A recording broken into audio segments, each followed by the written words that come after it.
नमस्कार Assam exam care चेनेलर परा स्वागतम जनाइछु। जिबिलाक छात्र छात्रीये मेट्रिक परीक्षा दिसे नाइबा দিব তেওলোকৰ কাৰণে এইটো ভিডিও বহুত গুৰুত্বপূৰ্ণ। কিমান মাৰ্ক পালে ফাৰ্ষ্ট ডিভিজন, কিমান মাৰ্ক পালে সেকেন্ড ডিভিজন, কিমান মাৰ্ক পালে থাৰ্ড ডিভিজন, এইটো ভিডিওৰ জৰিয়তে A to Z বুজি পাব। ভিডিওটো স্কিপ নকৰাকৈ চাই থাকিব।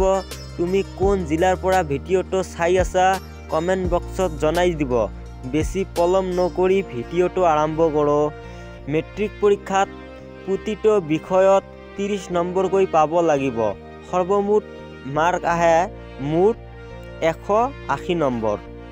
উত্তীৰ্ণ হ'বলৈ হলে 30 নম্বৰ কৈ পাব লাগিব।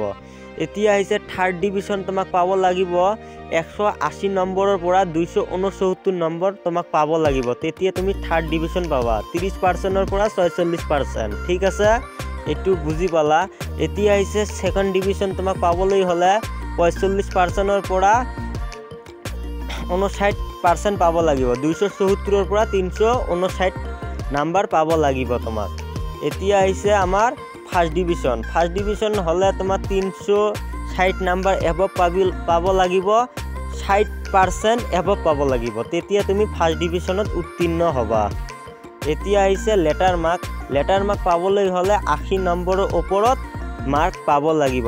তেতিয়া তুমি লেটাৰ নম্বৰ পাবা।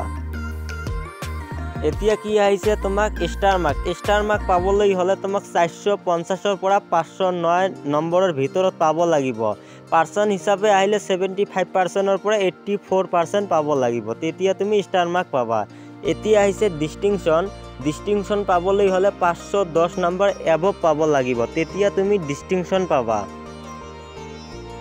আৰু তাৰ পিছত আহিছে আমাৰ শেষৰটো হচ্ছে স্ট্যান্ড পাবলৈ হলে 95% পৰা 100% পাব লাগিব। তুমি তেতিয়া স্ট্যান্ড মাৰ্ক পাবা। ঠিক আছে, আশা ৰাখিলো ভিডিওটো বুজি পাইছা। যদি আমাৰ চেনেলত প্ৰথমে আহিছে চেনেলটো সাবস্ক্ৰাইব কৰি থব।